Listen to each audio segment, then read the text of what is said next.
go live to St Pancras International Station with our political reporter Olivia Utley. And of course, you're there, Olivia, because Eurostar comes into St Pancras and we're seeing the army manning the desks, doing passport control today. Yes, well, we're expecting a picket line to be forming here later this morning where up to 100,000 civil servants across 124 different government bodies are expected to walk out today. The argument is over pay and working conditions and the threat from the government of sackings coming soon, redundancies being made soon. Now, civil servants are demanding, for the PCS union, are demanding a 10% pay increase, which is lower than we're seeing from nurses, train drivers and some of the other striking public bodies. But the government is maintaining the line that if you replicated that 10% pay increase across those 100,000 striking civil servants, it would cost £2.4 billion, a figure which they say is just completely impossible at these times. The PCS argues that that figure is an overestimate and that the 2% that they've been offered just isn't good enough.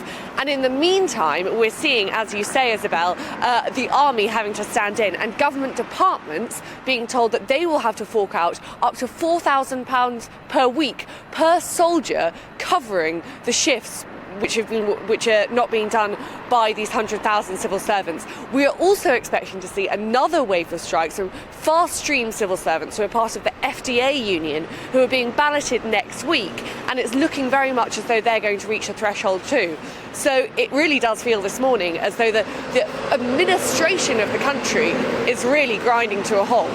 Yeah, and I just want to point to a graphic, and I hope you don't mind me putting you on the spot, but we've got this graphic drawn up about, this is from the Office for National Statistics, about public sector pay, and it is interesting to compare the different sectors, and I know you're focusing there on the Home Office, but according to this graph, the real-term pay rises since 2011, you can see train drivers right at the top there, doing the best out of all of this, but it's the teachers at the bottom. Does that match public sympathy, do you think, Olivia? And I'm aware you can't see the graphic where you are, but you get the idea.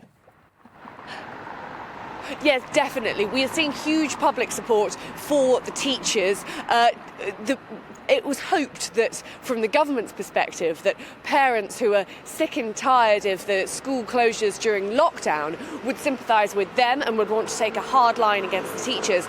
But that isn't what we're seeing at all. The parents who the government has been speaking to, aren't happy at all with the way the government has handled these strikes. And that is very bad news, because I was talking to an MP this morning who was saying that so far, sympathy for the issues for the government from these strikes, the political fallout for the strikes, actually hasn't been as bad as you might expect. But today, with the teacher strikes starting, we're certainly beginning to see that change. And of course, it's Rishi Sunak's 100th day in office. The spotlight is on him today, and it's not looking particularly good.